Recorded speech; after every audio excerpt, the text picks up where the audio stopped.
क्या नाम है आपका? गुलशन नाम है जी। गुलशन, कहाँ रहते हैं? सारन गाँव जवाहर कॉलोनी। आपके साथ जो ये मारपीट हुई है, जिसमें फ्रैक्चर आए काफ़ी सारे, जी क्या मामला है, इसके बारे में थोड़ा सा बताएंगे? जी, महिला है और उसने 2019 से वो मेरे संपर्क में थी। मेरी मोबाइल की शॉप है अपनी। 2019 को गुंजन नाम की महिला मेरी शॉप पर आती है और मेरे से बोलती है कि सीएससी काम से कोई भी रिलेटिव काम हो आप हमें बता सकते हो, हम आपको पूरी सर्विस प्रोवाइड करवाएंगे। तो मैं गुंजन के साथ में 6 सालों से उसके साथ काम करने लग गया सीएससी सेंटर का।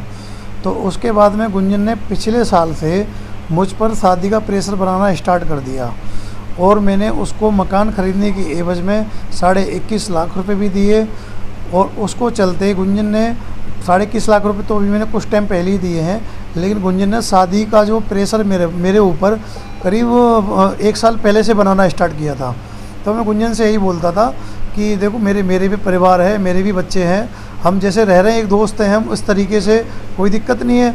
तो गुंजन ने कहा कि नहीं, मैं तेरे से शादी करना चाहती हूँ। उसने अपने घर परिवार में भी बताया था कि मैं गुलशन से शादी करूँगी। तो मेरे उसे शादी मना करने पर और मेरे अपने पैसे मांगने पर तो गुंजन ने मेरे जो है ये हाथ पैर तोड़वा दिए। कौन कौन थे इसमें आपके ऊपर हमला करने वाले? एक तो जी गुंजन थी, गुंजन की पापा थे राकेश, और एक गुंजन का भाई था अमन शिकारी, एक था हन्नी, एक था कमल उर्फ मन्नू घोड़ी वाला, और भी थे 4-5 लोग जिनको मैं शकल से जानता हूँ। आपने बताया कि आपको कई दिन तक अपने पास ही रखा था। हाँ जी, 22 तारीख से लेकर 25 तारीख तक गुंजन ने मुझे अपने पास रखा था, जिसकी कॉल डिटेल और CDR निकलेगी ना, मेरे और नंबर की दोनों की लोकेशन 22 तारीख से और 25 तारीख तक दोनों की साथ में निकलेगी। गुंजन ने मुझे NIT 2 में अपने घर पर ही रखा था, अपने पास ही अपने घर में। गुंजन ने आप जो हमें जानकारी मिली है कि गुंजन ने आपके बच्चों को, पत्नी को जी मारने का दबाव बनाया था। हाँ जी, मारने का दबाव बनाया था। 3:15 बजे 22 तारीख को गुंजन मुझे अपने घर पर लेके गई थी, नशीला पदार्थ खिलाकर बच्चों के साथ मारपीट करवाई और बच्चों के कोई झूठे वीडियो भी बनाई थी उसने। बच्चों को डराया धमकाया भी था कि 3 दिन तू मेरे पास रहे, 3 दिन तेरे पास रहेगा ये आदमी तेरा, और 3 दिन मेरे पास रहेगा, तू राज़ी है या नहीं है। तो बच्चों ने डर की वजह से हाँ बोल दिया उनको, जबकि बच्चे मेरे बहुत डरे हुए थे उस समय, क्योंकि वो करते भी क्या, किस तरह से मरवाना चाहती थी? जान से मरवाना चाहती थी, जहर देकर। जहर देकर? हाँ जी। फिर क्या हुआ?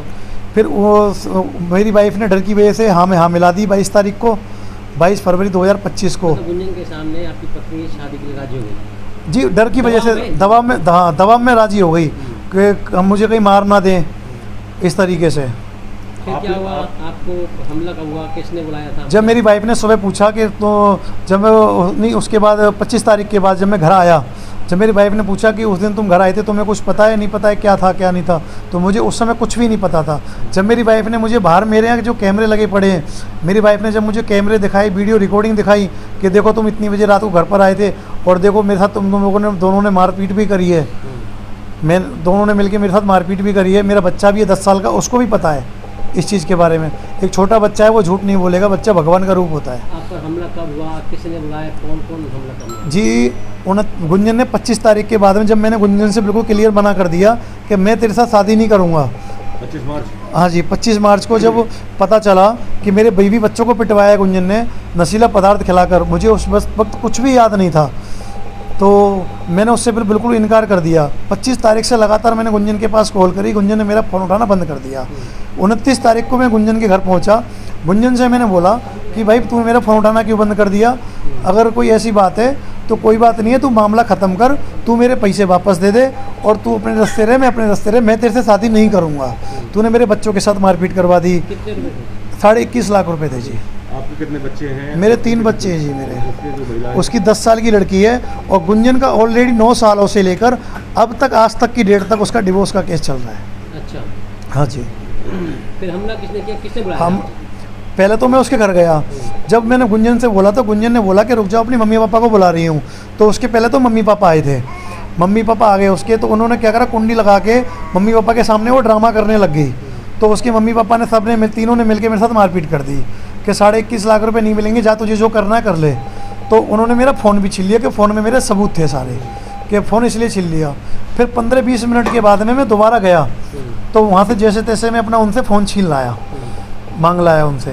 तो फिर उसके बाद में उसके भाई की कॉल आती है अमन शिकारी की कि भाई आप आ जाओ घर, कोई बात नहीं है, घर की बात है, बात इधर उधर उधर जाएगी, इससे अच्छा ये घर पर बैठ के बातचीत कर लेते हैं।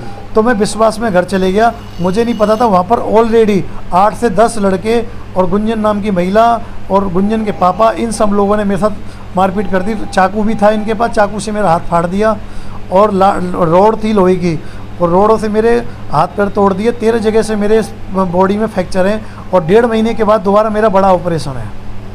कौन मतलब घटना के बाद आप अस्पताल कैसे पहुंचे? जी, मुझे उस समय मैं बेहोश हो गया जैसे तैसे। वहाँ पर मेरे कई जान पहचान के भी रहते थे, तो वो भी आ गए, उनके माध्यम से मेरे घर पर कॉल भी पहुँची थी। क्योंकि आपका रहना और आना जाना था ही वहाँ पर। हाँ जी, हाँ जी। तो वहाँ पर जान पहचान वाले भी रहते हैं, तो उनके माध्यम से मेरे घर पर कैसे भी सूचना पहुँच गई।